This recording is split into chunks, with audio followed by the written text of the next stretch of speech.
যা চলছে বাংলাদেশে তার সাক্ষী বাংলাদেশের 18 কোটি মানুষ। অতীতে যা চললো এখনো যদি তাই চলে তাহলে এত রক্ত গেল কেন, এত জীবন গেল কেন? এখানে শহীদের পিতারা, পরিবারের সদস্যরা এখানে উপস্থিত, তাদের সামনে আমাদের জবাবদিহি কি হবে? এই জাতির কাছে আমরা কিভাবে মুখ দেখাবো? যারা দুনিয়া থেকে চলে গেছে তাদের আত্মা তো আমাদেরকে অভিশাপ দেবে। যারা জীবন্ত শহীদ হয়ে পঙ্গু হয়ে হাসপাতালের বিছানায় কিংবা নিজের বাড়িতে কাতরাচ্ছে তাদের কাছে আমাদের জবাবদিহি কি হবে? এই জন্যে আমাদের শহীদদের প্রতি সম্মান রেখে, আমাদের পঙ্গু আহত ভাই বোনদের প্রতি সম্মান রেখে, তারা যেমন জীবন দেওয়ার জন্য লড়াই করেছে, বাংলাদেশকে জঞ্জাল মুক্ত, কলুষ মুক্ত, দুর্নীতি মুক্ত, দুঃশাসন মুক্ত বাংলাদেশ করার জন্যে আমরা আরেকবার জীবন দিয়ে হলেও লড়াইয়ের জন্য প্রস্তুত হয়ে যাব ইনশাআল্লাহ। আসসালামু আলাইকুম ওয়া রাহমাতুল্লাহ।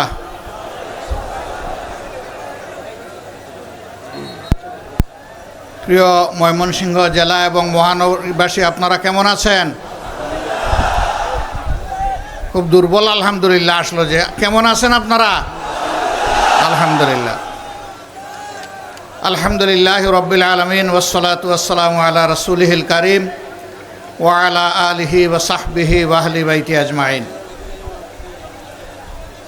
ময়মনসিংহ জেলা এবং মহানগরী কর্তৃক আয়োজিত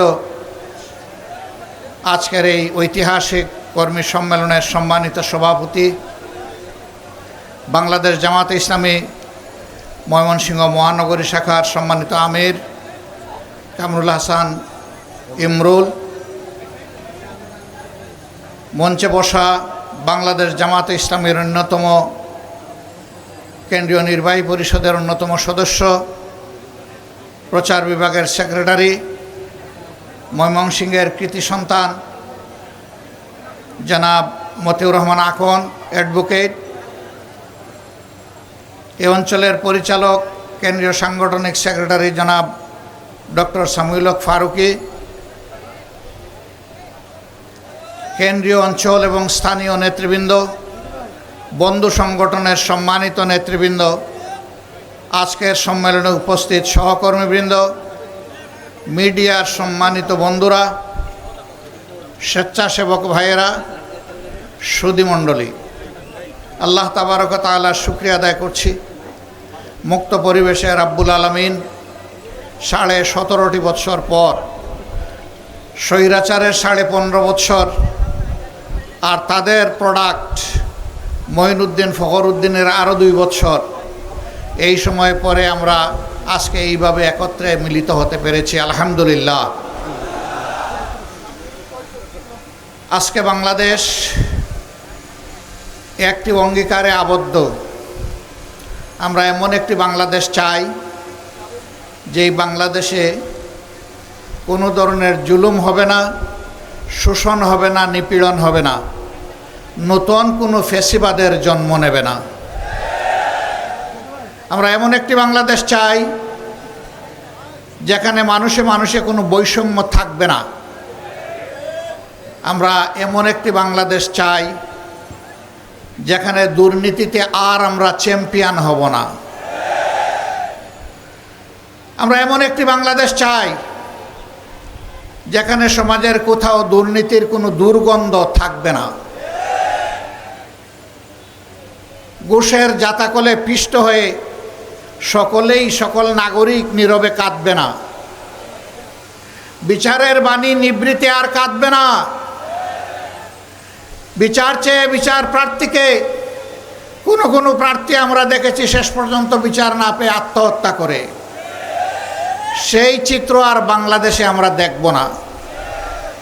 আমরা এমন একটি বাংলাদেশ চাই যেখানে দল ধর্মের মধ্যে কোনো অধিকারের ব্যবধান থাকবে না।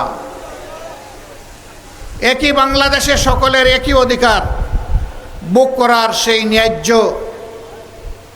অধিকার প্রতিষ্ঠিত হবে ইনশাআল্লাহ। আপনারা আমার ডানে এবং বায়ে কিছু বন্ধুদেরকে দেখতে পাচ্ছেন।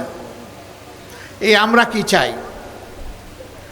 এখানে বিভিন্ন ইসলামী রাজনৈতিক সংগঠনের নেতৃবৃন্দ এবং দেশপ্রেমিক সংগঠনের নেতৃবৃন্দ সমবেত হয়েছেন।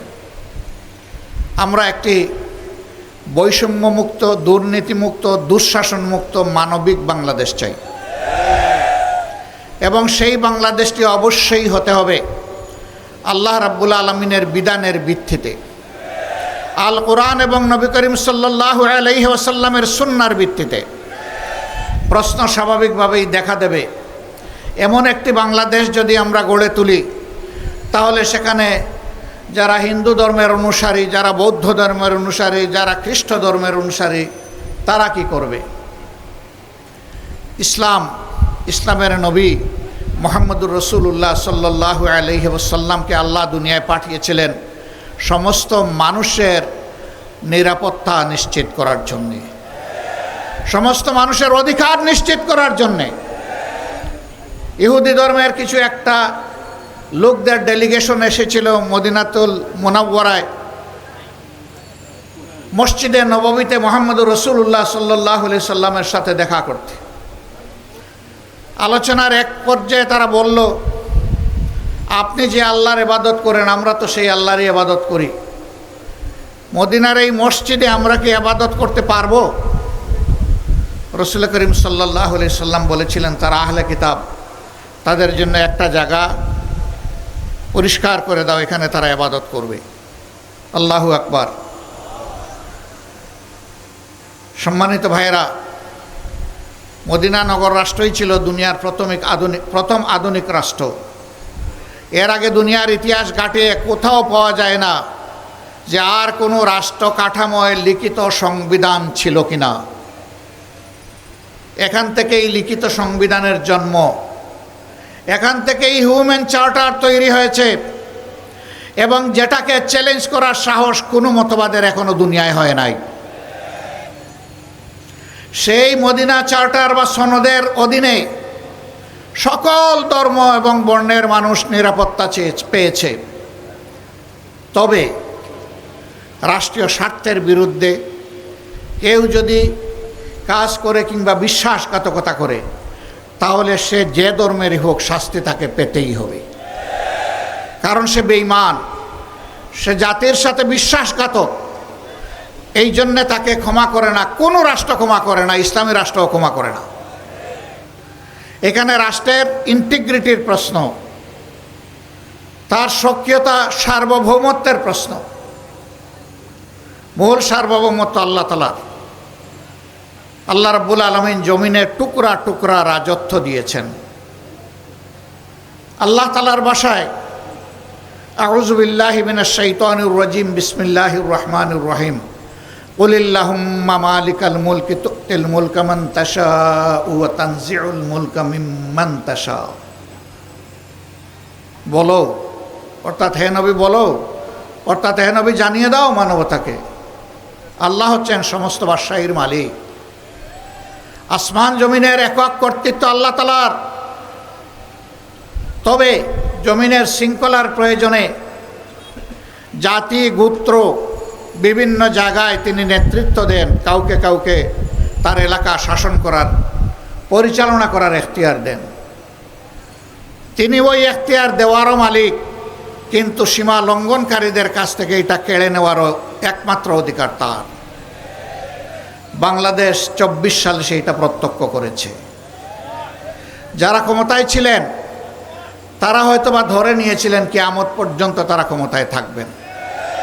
তাদের হাবভাব, চলনে বলনে, তাদের অহংকারপূর্ণ আচরণে আমরা তাই প্রত্যক্ষ করতাম।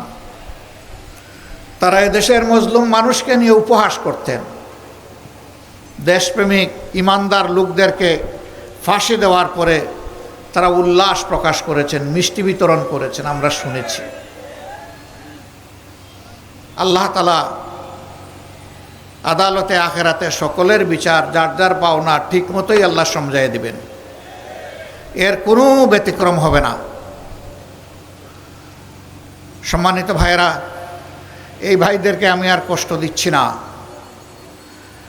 আমরা আপনাদেরকে আশ্বস্ত করছি, মানবিক বিধান কায়েমে আমরা এক, আমাদের মধ্যে কোনো পার্থক্য নেই। এই দেখেন, আমরা হাতে হাত ধরে এক হয়ে গেলাম, কোনো পার্থক্য নেই। আমাদের আল্লাহ এক, আমাদের নবী এক, আমাদের জীবন বিজ্ঞান আল কোরআন, এর ভিত্তিতে আমাদের ঐক্য। এবং ইনশাআল্লাহ আমরা সেই ঐক্যবদ্ধ বাংলাদেশ গড়ব ইনশাআল্লাহ। এ পথের কোনো চ্যালেঞ্জ আমরা মানব না, কোনো বাধার মুখে থেমে যাব না, অন্যায়ের কাছে আপোষ করব না। ইল্লা বিইজনিল্লাহ। আমরা আল্লাহর উপর ভরসা করি। আমাদের ভরসা দুনিয়ার কোনো শক্তির উপরে নয়, ব্যক্তির উপরে নয়। সুতরাং আমরা ভয় করব শুধু আল্লাহকে, সম্মান করব মানবতাকে, কিন্তু কেউ যেন আমাদের দিকে চোখ তুলে লাল চোখে না তাকান। নবী করিম সাল্লাল্লাহু আলাইহি সাল্লাম, সাহাবায়ে কেরাম রিদওয়ানুল্লাহি তাআলা আলাইহিম আজমাইন, যুগে যুগে তাদের নেক অনুসারীরা অসত্যের বিরুদ্ধে আপোষহীন লড়াই সংগ্রাম করে জীবন দিয়ে প্রমাণ করেছেন জীবন দেওয়া সম্ভব, অন্যায়ের কাছে মাথা নত করা সম্ভব নয়। আপনারা ঐক্যবদ্ধ থাকুন, ঐক্যের শক্তিতেই বিজয় আসবে ইনশাআল্লাহ। এই বিজয়ের মাধ্যমে কোনো ব্যক্তি, কোনো দলকে ক্ষমতায় বসানো আমাদের উদ্দেশ্য নয়। এই বিজয়ের মাধ্যমে মানবতার বিধানকে মানুষের কাছে সামাজিকভাবে উপস্থাপন করা, উপহার দেওয়া আমাদের উদ্দেশ্য।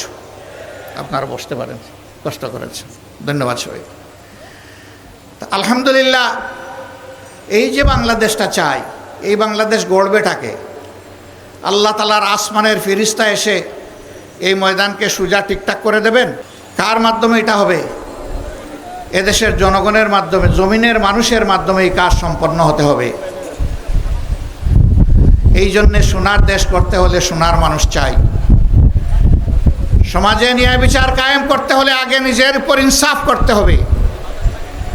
নিজের উপর ইনসাফ করার মানে হচ্ছে আমার উপর আমার শরীরের যে হক আছে, আমার পরিবারের যে হক আছে, আমার প্রতিবেশীর যে হক আছে, আমার আত্মীয় স্বজনের যে হক আছে, আমার সমাজের যে হক আছে, আমার দেশবাসীর যে হক আছে, আমি সেই হকের ব্যাপারে ইনসাফ করছি কিনা। এই ইনসাফ করতে হলে আল্লাহ তাআলাকে ভয় করতে হবে। সম্মানিত ভাইয়েরা, আল্লাহর ভয়ের যে হৃদয় সিক্ত থাকে, ওই মানুষটি কখনো মানুষের জীবন, ইজ্জত এবং সম্পদের উপর হাত দিতে পারে না। বরঞ্চ প্রত্যেকটি মানুষ সেই সমাজের পরস্পরের জীবন, ইজ্জত এবং সম্পদের পাহারাদার হয়ে যায়। সমাজের বিচার প্রভাবশালীদের জন্য এক ধরনের, আর সাধারণ মানুষের জন্য আরেক ধরনের। এটি ওই সমাজে চলবে না, এটা অচল। আমিরুল মুমিনিন হযরত আলী কারমুল্লাহি ওয়াজহু, তার তলোয়ারটি খোয়া গিয়েছিল। তিনি তার সন্ধান পেয়েছিলেন। যার কাছে এই তলোয়ারের সন্ধান পেয়েছিলেন তার বিরুদ্ধে তিনি প্রধান বিচারপতির আদালতে তলোয়ার ফিরে পাওয়ার জন্য মামলা করেছিলেন। প্রধান বিচারপতি তাকে বলেছিলেন, কত তারিখে উপযুক্ত সাক্ষী নিয়ে আপনি হাজির থাকবেন, আসামিকে আমরা হাজির করব। অভিযোগকারী এবং অভিযুক্ত আর সাক্ষী সবাই হাজির হলেন। বিচার শুরু হলো। বর্ণনা শোনার পরে প্রধান বিচারপতি জিজ্ঞেস করলেন, সম্মানিত অভিযোগকারী, এখানে আমিরুল মুমিনিন বলে সম্বোধন করেন নাই। আদালতে তিনি এসেছেন বিচার প্রার্থী হিসাবে, সেইভাবেই তাকে সম্বোধন করা হয়েছে। আপনি আপনার অভিযোগের পক্ষে উপযুক্ত সাক্ষী উপস্থাপন করুন। তিনি তার বড় ছেলেকে উপস্থাপন করলেন। তিনি চিনেন, তারপরেও জিজ্ঞেস করলেন, আপনি যার অভিযোগের ব্যাপারে সাক্ষী দিতে এসেছেন তিনি কি আপনার কোনো আত্মীয় হন? বলে, হ্যাঁ, তিনি আমার পিতা হন। বললেন যে, দুঃখিত, আপনার সাক্ষ্য আমি গ্রহণ করতে পারলাম না। এরপরে দ্বিতীয় সাক্ষী উপস্থাপন করা হলো। তাকেও বিচারপতি চিনেন। জিজ্ঞাসা করলেন, আপনি কি ওনার কোনো আত্মীয় হন? বলে, হ্যাঁ, আমি ওনার পুত্র হই। বললেন, দুঃখিত, আপনারও সাক্ষী গ্রহণ করা গেল না।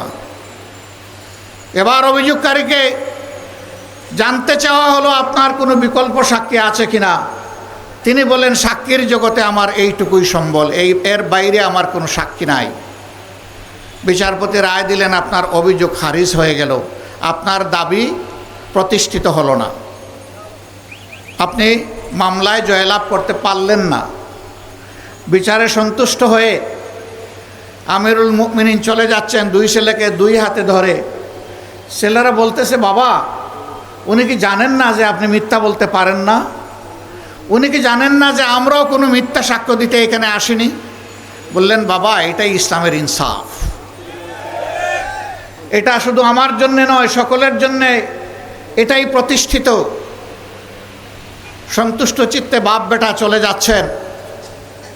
অভিযুক্ত ব্যক্তিটি দৌড়ায় গিয়ে বলতেছেন, হে প্রধান বিচারপতি, আমাকে একটু কথা বলার সুযোগ দেন। তিনি বলতেছেন, আপনার আবার কিসের কথা? আপনার বিরুদ্ধে অভিযুক্ত খারিজ হয়ে গেছে, আর কি কথা থাকতে পারে? বলে, এখানেই আমার কথা। বলে, এখানেই আপনার কথা? বলে, হ্যাঁ এই জায়গায় আমার কথা। তো বলুন কি কথা? আমি সাক্ষী দিচ্ছি এই তলোয়ারটি আমিরুল মুমিনিনের, তার তলোয়ার তাকে দিন। যেভাবেই হোক অন্যায়ভাবেই তলোয়ার আমার হাতে এসেছে। আবার আমিরুল মুমিনিনকে ফিরিয়ে আনা হলো। বললেন যে এই তলোয়ারের এখন যে ধারক বাহক সে তো সাক্ষী দিচ্ছে এই তলোয়ার আপনার, আমার কিছু করার নাই, এই তলোয়ার আপনি নিয়ে যান। এই ব্যক্তিটি চিন্তা করল, সে একজন অমুসলিম ছিল,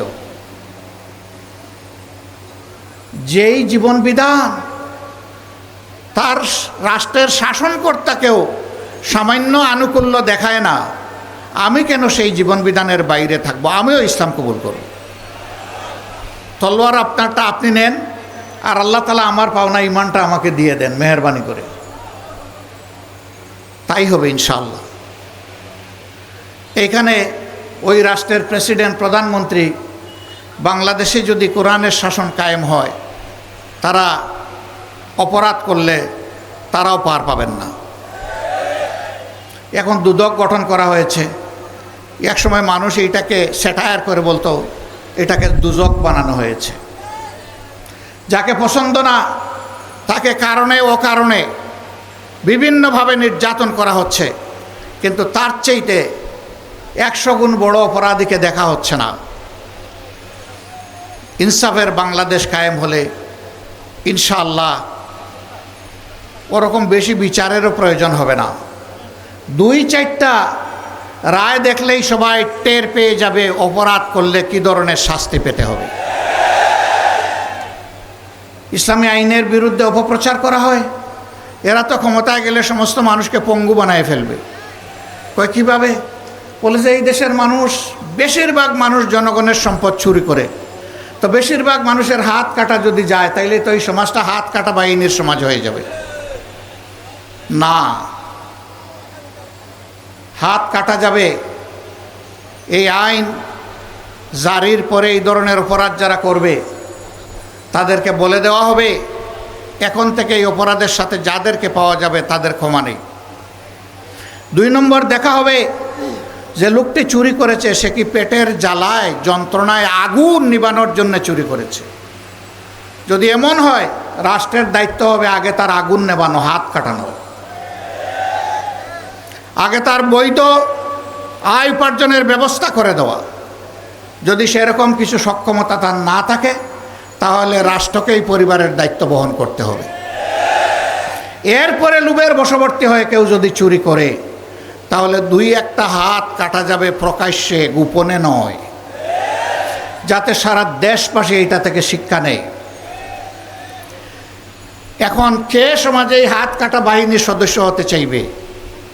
তখন পরিবারের সদস্যদেরকে বলবে চুরি করব তোমাদের জন্য, হাত কাটা যাবে আমার, আর এই হাত নিয়ে অপমানজনকভাবে আমি বেঁচে থাকব, আমার পক্ষে আজ থেকে আর চুরি করা সম্ভব নয়। জিনার শাস্তি সঙ্গে সার। বলে যে সব মানুষই তাইলে মারা যাবে, এরকম গোপনে ছুটিয়ে প্রকাশ্যে কত ধরনের জিনা হচ্ছে। হ্যাঁ, ওরকম 2-1 জনের শাস্তি হলে বাকিরা তওবা করে আড়ালে চলে যাবে ইনশাআল্লাহ। মা বোনরা নিরাপদ হয়ে যাবে। বেদনাদায়ক ঘটনা, মাগুরার 11 বছরের মেয়েটাকে কি করা হয়েছে আপনারা জানেন? চিড়ে ফিড়ে শেষ করে দেওয়া হয়েছে।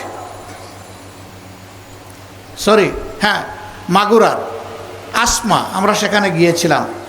ওখান থেকে ফিরতেছি, এবার আসিয়া ওখান থেকে ফিরতেছে, এবার শুনি বরগুনায় সনাতন ধর্মের একটা মেয়েকে তাদেরই পাড়ার কিছু ওই একই ধর্মের লোক ওরা শেষ করে দিয়েছে। খুন করে নাই, কিন্তু তার সম্পদ নষ্ট করে দিছে, ইজ্জত নষ্ট করে দিছে। বাবা প্রতিকার চেয়ে আদালতে থানায় মামলা করেছিল, বাবাকে কুপিয়ে খুন করে ফেলেছে। সেই পরিবারকে দেখতে পরের দিন গেলাম, গিয়ে দেখি এই পরিবারে আর কোনো পুরুষ সদস্য অবশিষ্ট নেই। এই মেয়েটির বয়সও 11.5-12 বছর হবে। এরপরে একটা মেয়ে 3.5 বছর, তারপরে কুলে একটা মেয়ে 2.5 মাস। নিহত ব্যক্তির বৃদ্ধা মা আছেন আর বিধবা স্ত্রী আছেন। খুবই খারাপ লাগলো। 2.5 মাসের সন্তানটাকে কুলে নিলাম। আমি ওই সন্তানের মাকে বললাম, এই সন্তানটা আমি নিয়ে যাই, আমাকে দিয়ে দেন। উনি বলল যে হ্যাঁ আপনি নিয়ে যান, আপনাকে দিয়ে দিলাম। কারণ এই সন্তানকে লালন পোষণ করার আমার কোনো সামর্থ্য নেই। বাকিরা কি খেয়ে বাঁচবো তাও আমি জানি না। আমার স্বামী ছোট্ট একটা দোকানে চাকরি করতেন, মুরগির দোকানে। তা কত বেতন পেতে পারেন আপনি বুঝতে পারছেন।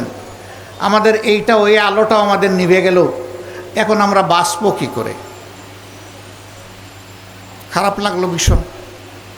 এই বাচ্চাটাকে তুলে এনে আদর করে আবার ফিরিয়ে দিয়ে বললাম যে এই বাচ্চা আমাদের, আপনার কাছে আমানত রেখে গেলাম।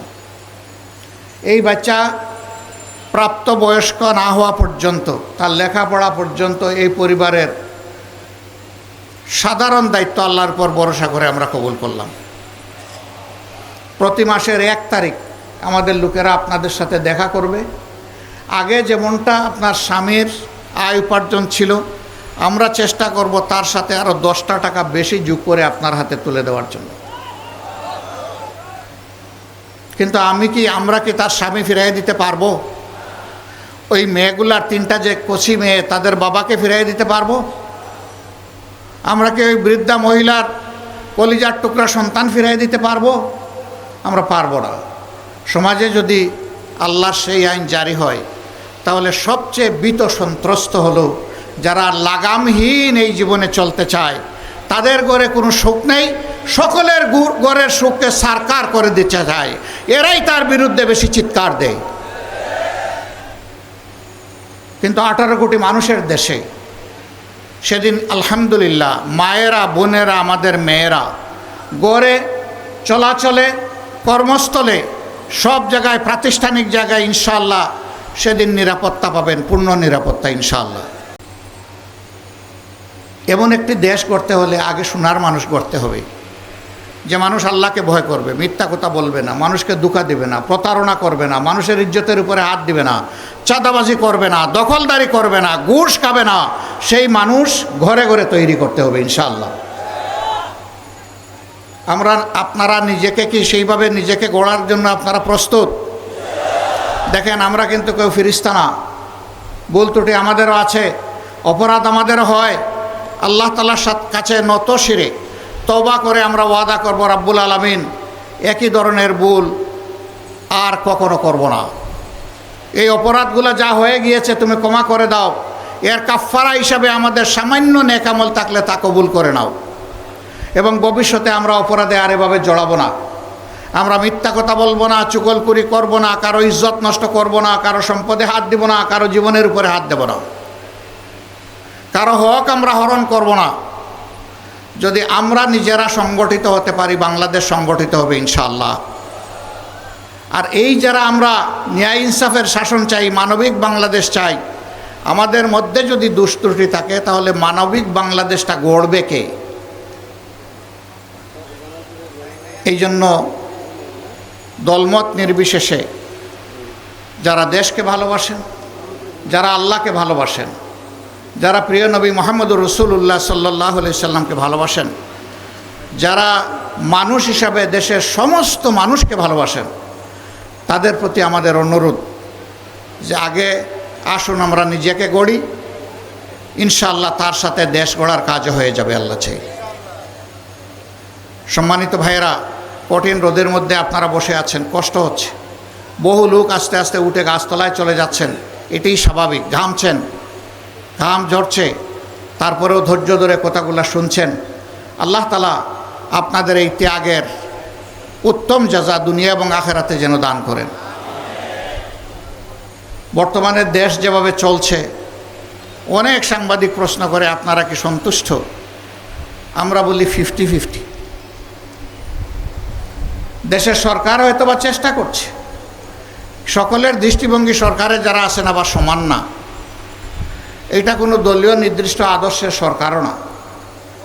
কেউ কেউ টানে মক্কার দিকে, আবার কেউ কেউ টানে মস্কোর দিকে।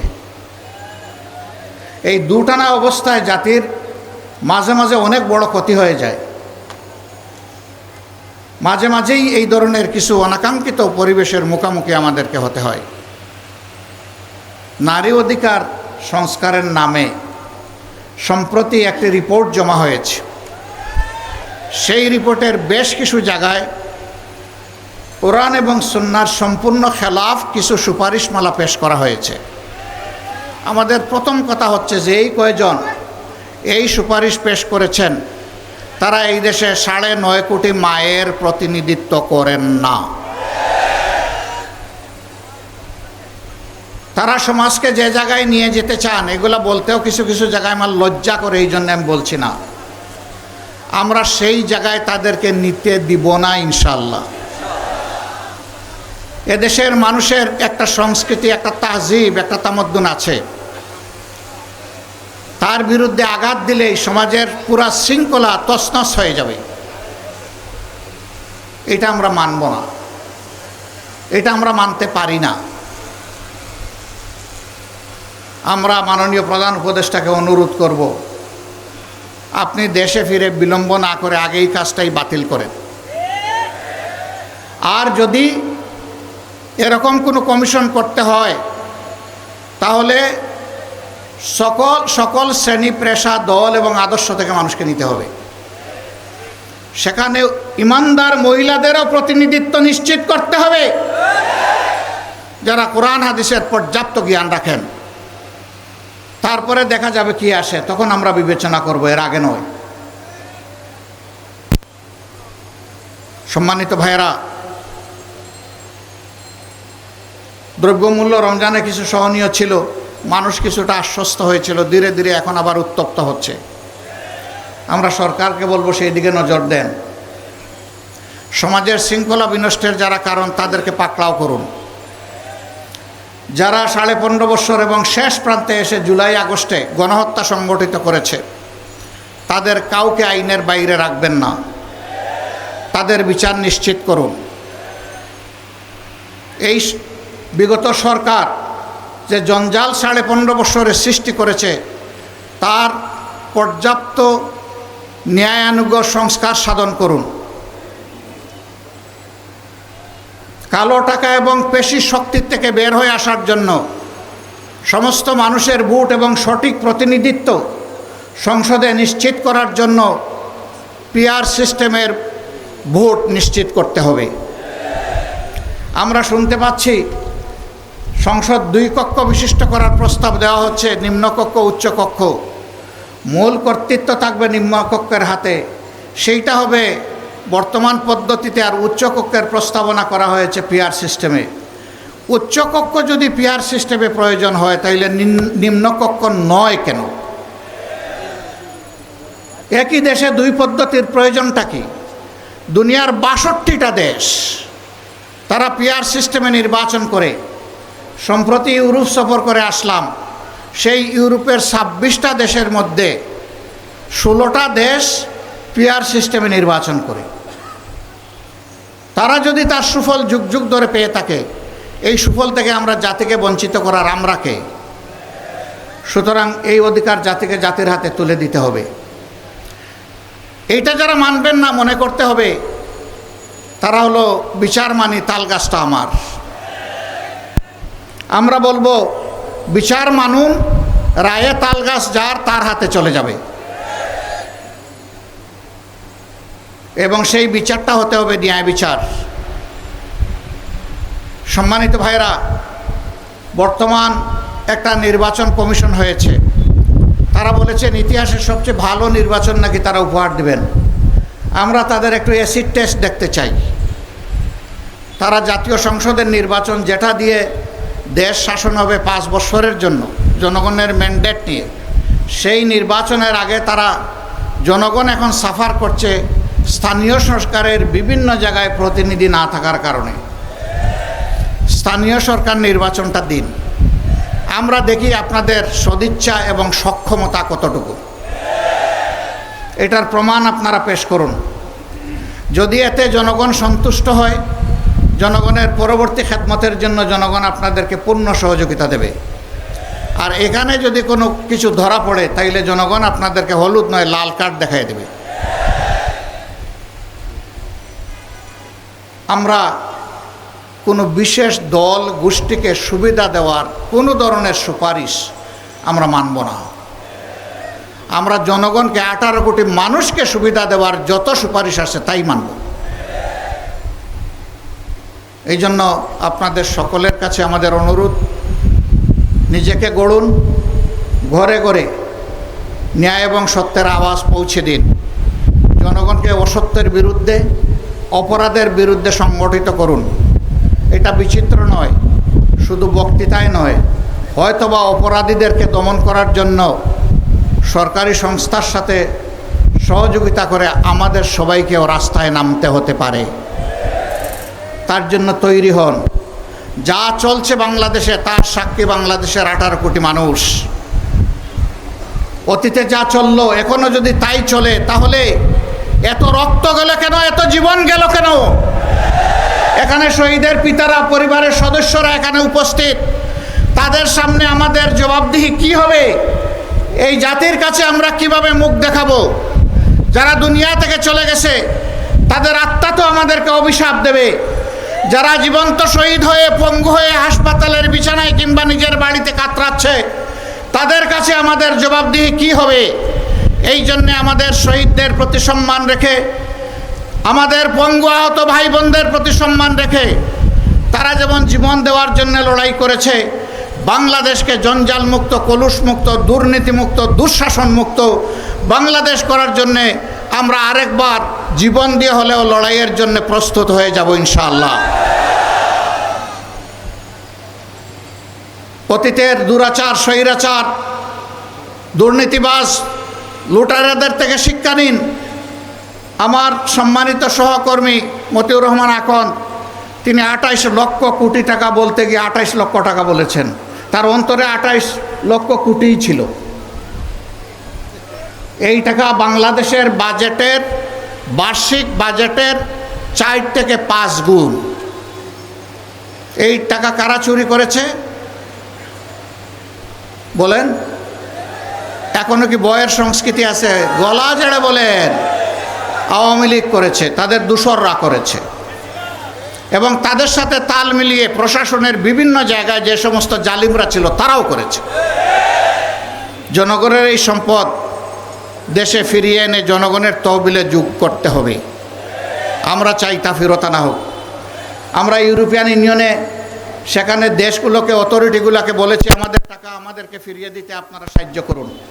কিছু দুর্বৃত্ত এই টাকা নিয়ে পালিয়ে এসে আপনাদের শেষে আশ্রয় নিয়েছে, ওদেরকেও আমাদের হাতে সমর্পণ করুন। ওদের চুরি করা টাকাও আমাদের হাতে সমর্পণ করুন। সম্মানিত ভাইয়েরা, জুমার দিন আমি আর কথা বাড়াচ্ছি না। আল্লাহ তাআলার কাছে আসুন, আমরা সবাই প্রার্থনা করি। আর অতীতের পছাগোলা রাজনীতিতে নয়, বরঞ্চ নূতন রাজনীতির উত্থান হোক। তরুণ যুবকদের কাছে আমাদের বিনয়ী অনুরোধ, দুনিয়ার সমস্ত পরিবর্তন হয়েছে তরুণদের উপর ভর করে, তাদের বাহুর উপর ভর করে। এমনকি জুলাই আগস্ট বিপ্লব হয়েছে এই দেশে তাদেরই নেতৃত্বে। তোমরা যে আশা, আকাঙ্ক্ষা, স্বপ্ন নিয়ে জীবন দেওয়ার জন্য রাস্তায় নেমে এসেছিলে, তোমাদের বহু সাথী চলে গেছে, আল্লাহ তোমাদের রেখেছে। তোমরা এই লড়াই থেকে বিশ্রাম নিও না পর্যন্ত তোমাদের ন্যায্য দাবিগুলা প্রতিষ্ঠিত না হবে। আল্লাহ রসুল সাল্লাল্লাহু আলাইহি সাল্লাম মানবতার দিনও প্রতিষ্ঠিত করেছেন এই যুবকদেরকে সাথে নিয়ে। বাংলাদেশ যুবকেরা, তোমরাও জেগে উঠো, কল্যাণের বিধান কোরআনকে অন্তরে ধারণ করো। আল্লাহর শক্তিতে বলিয়ান হয়ে অসত্যের বিরুদ্ধে রুখে দাঁড়াও। তোমরা হবে আমাদের আগামীর নেতা, আমরা ইনশাআল্লাহ হব তোমাদের সহকর্মী। এমন একটি বাংলাদেশ গড়ে তোমাদের হাতে আমরা উপহার দিয়ে তোমাদেরকেই দেশ এবং জাতির খেদমতের সুযোগ করে দিতে চাই। এগিয়ে আসো,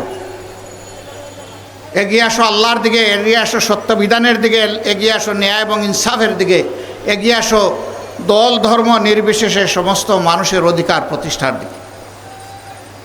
আল্লাহ রাব্বুল আলামিন আমাদের সবাইকে সেই তৌফিক দান করুন।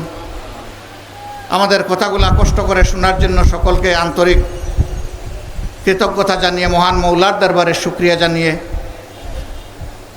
যে সমস্ত বন্ধু সংগঠনের ভাইয়েরা আমাদের সাথে এসে সংহতি প্রকাশ করেছেন তাদের প্রতিও কৃতজ্ঞতা জানিয়ে আমার বক্তব্য এখানেই শেষ করছি। আল্লাহ হাফিজ। বাংলাদেশ জিন্দাবাদ, বাংলাদেশ জামাতে ইসলামী জিন্দাবাদ। আসসালামু আলাইকুম রহমতুল্লাহ। সবাই যে উঠে আপনারা হাঁটতে শুরু করলেন, প্রিয় সভাপতির বক্তব্য শুনবেন, আমিও শুনবো, আপনারা বসুন, আমিও শুনবো ইনশাআল্লাহ। ধন্যবাদ মোহতারাম আমিরে জামাত।